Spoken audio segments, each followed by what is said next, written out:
first time UW has sponsored a music fest, and it brings the noise and the crowds. And the same goes for the time-honored tradition of the Mifflin Street Block Party. I'm Danica Lewis, here what police had to deal with today on the streets. The Mifflin Street Block Party, a tradition more than 40 years old, this year marks the end to the Madison mainstay.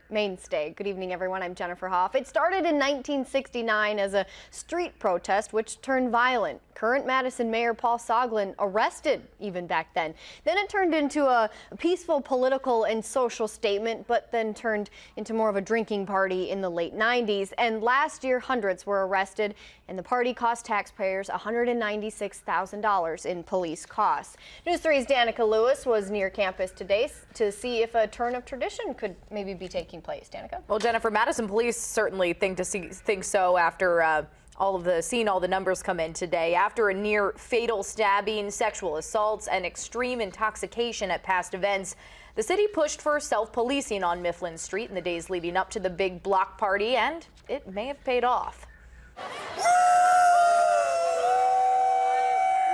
For those who traveled in from out of town, like Nathan Radke, there's no way anyone's gonna skip out on this tradition.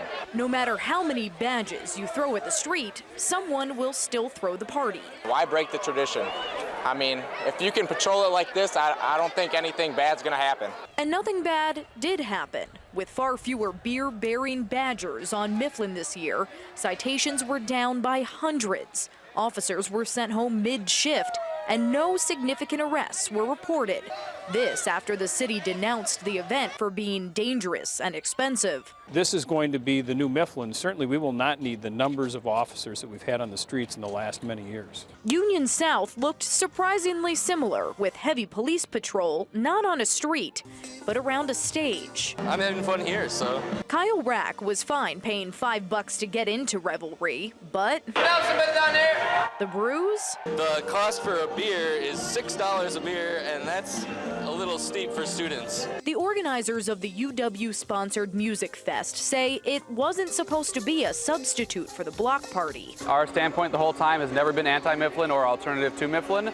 We think they complement each other very well. But they're honest to say they see their event as the new spring headliner for students, especially considering Mifflin's record for big drunken crowds and crime. It's not anything to be proud of. But next to foam dance parties and face paint, Revelry attendees admitted, "Before I die, I must Mifflin," a sign this party may not go so quietly. Even if they say it's gonna call off, I mean, look at it. There's no reason not to come. UW police had no arrests, citations, or incidents at Union South today. Just one person sent to detox. More than 3,000 people were told came out to Revelry's inaugural event today. So certainly some changes ahead for the Mifflin Block. A rather strong showing for Revelry tonight. Yeah, absolutely. And to seeing those crowds dwindle a little bit for Mifflin Street there, it should be interesting to see what it becomes in the next few years. Danica Lewis reporting tonight. Thank you. Sure thing.